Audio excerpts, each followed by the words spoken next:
In this video, I'm going to pick up from where we left off, and we're going to talk about the expected value variance and the quantile function of our triangular distribution.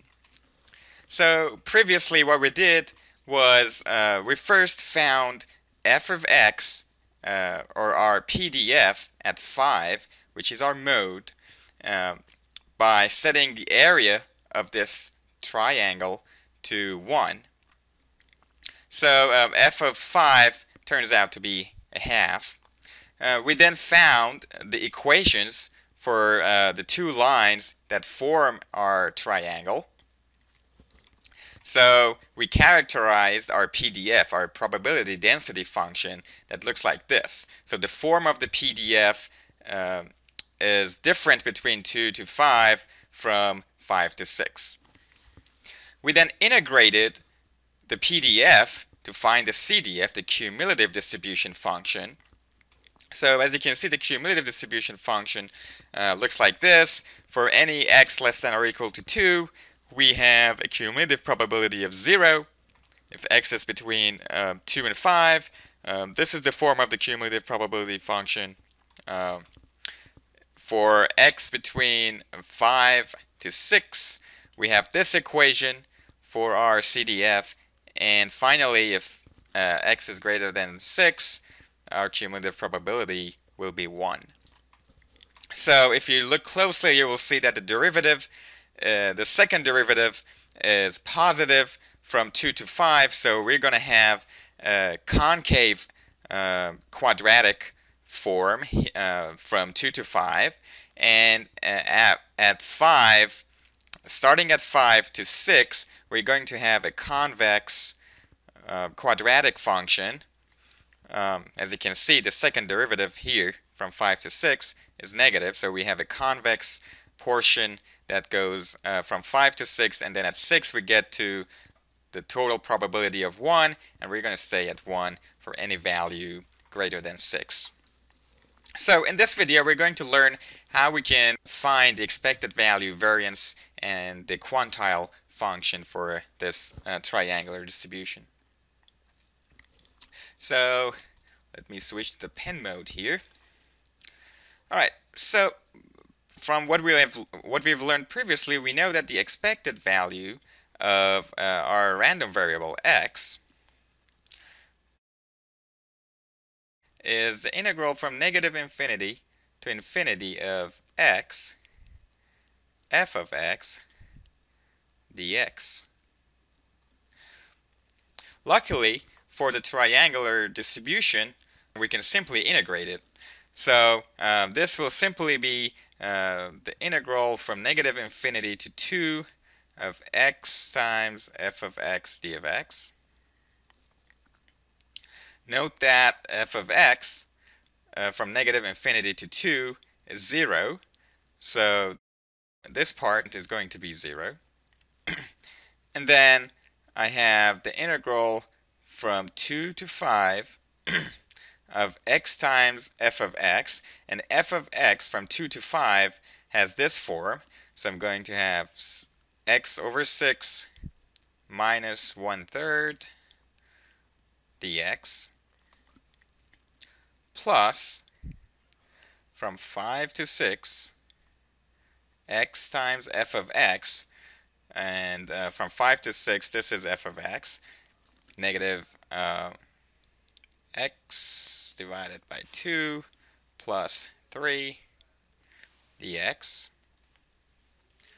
plus the integral from 6 to infinity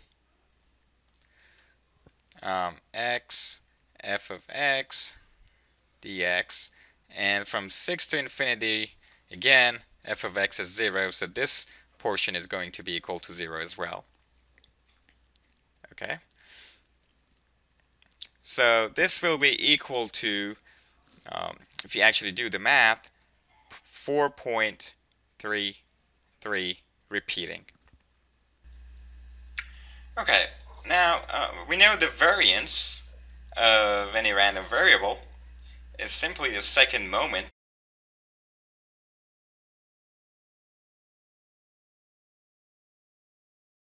So it's the expected value of x minus mu, which is our expected value, squared, and we know the short formula for the variance is simply the expected value of x squared minus the expected value of x to be squared. And we know this is true for any random variable. So let's do the calculations here. So let's first do the expected value of x squared, which is simply going to be the integral from negative infinity to infinity, x squared f of x dx. So I'm going to have, I'm going to skip negative infinity to 2 and 6 to positive infinity, because we know the function, the PDF, is 0 in those two regions. So I'm just going to do the integral from 2 to 5 x squared times my PDF from 2 to 5, which is x divided by 6 minus 1/3 dx plus my integral from 5 to 6 x squared times f of x, my PDF, from 5 to 6, which is negative x divided by 2 plus 3 dx.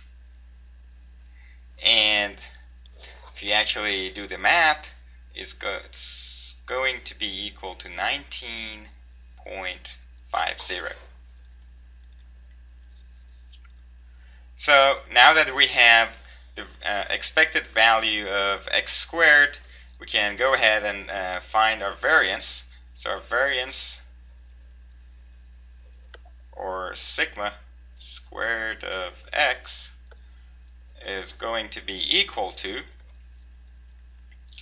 this value right here, 19.50 minus mu squared, my expected value squared. So my expected value is 4.33 repeating, 4.33 repeating, to be squared, and I'm getting 0.722 repeating. Now if that's my variance, my standard deviation will be the square root of 0.722 repeating, and I'm getting 0.8498. If that's my standard deviation, my coefficient of variation from my triangular distribution, my triangularly distributed random variable, will be simply my standard deviation, 0.8498, divided by my expected value, mu, which is 4.33 repeating, and I'm getting 19.61%. That's the percentage sign. So as you can see, again, the general procedure is the same. The only thing that we need is the PDF function. So once we have the PDF function, we can go ahead and do the integration if it is a continuous random variable and find our expected value and also our variance. In the second part of this video, we're going to derive the quantile function for our triangular distribution. So hopefully you guys remember what quantiles are. So for my triangular distribution, 5 is my 0.75 quantile, or 75th percentile, because the cumulative probability of 5 is 0.75. Similarly, if I map this point, 0.5, here, then this point is my median, is my 0.5 quantile or 50th percentile, because the cumulative probability up to that point is 0.5.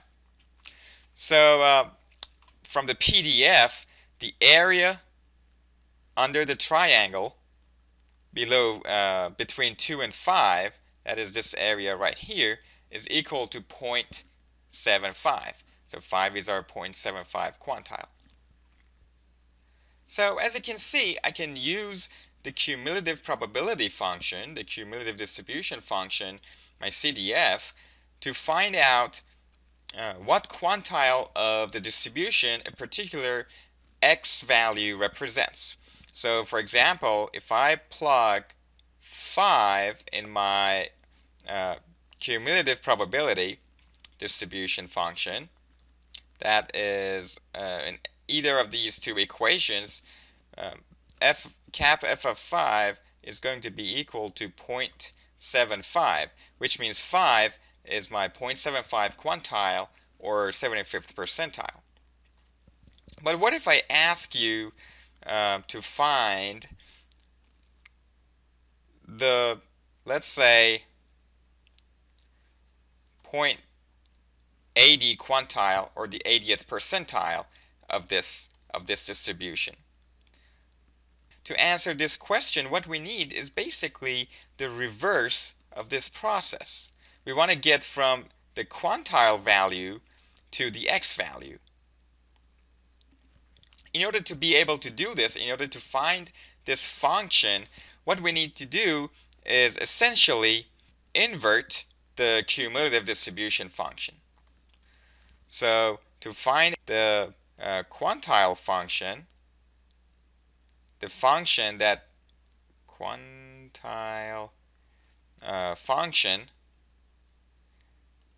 the function that gives us the x value associated with each quantile value, what we need to do, we need to find the inverse of the cumulative distribution function.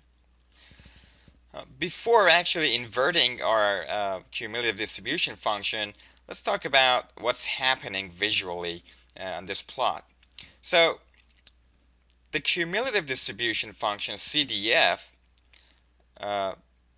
gets the x value as the input, and it tells us what the cumulative probability is for that x value.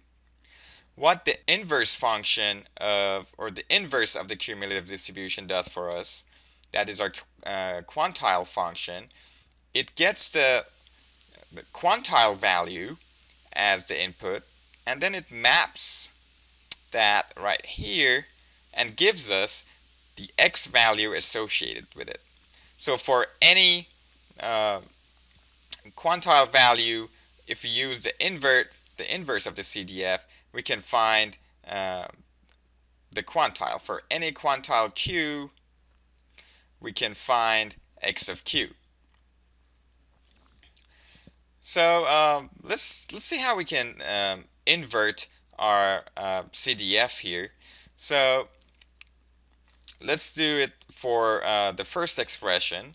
So I know my q is equal to x squared divided by 12 minus x over 3 plus 1/3. That is when x is between 2 to 5. Alright, so I have this equation. What I'd like to do is solve for x. So what I basically have is an equation that looks like this. So I have x squared over 12 minus x over 3 plus 1 third minus q equals 0. And if I multiply both sides by 12, I'll get x squared minus 4x plus 4 minus 12q equals 0. Hopefully this looks familiar. This is a quadratic equation that we can simply solve for x. We know for a quadratic equation of this general form, a x squared plus bx plus c equals 0, we have two roots, and the roots look like this. We have negative b plus or minus b squared minus 4 times a times c divided by 2 times a. X will be equal to 4 plus and minus 16 minus 4 times 4 minus 12q. Okay, so let's simplify this. This is going to be equal to 2 plus or minus square root of 12q. Now the question is it 2 plus square root of 12q or 2 minus square root of 12q? Of course it can't be minus the square root of 12q because we know that x is between 2 and 5, so we can't go below 2. So our quantile function when x is between 2 and 5 looks like this. It is 2 plus square root of 12q. That is for any quantile value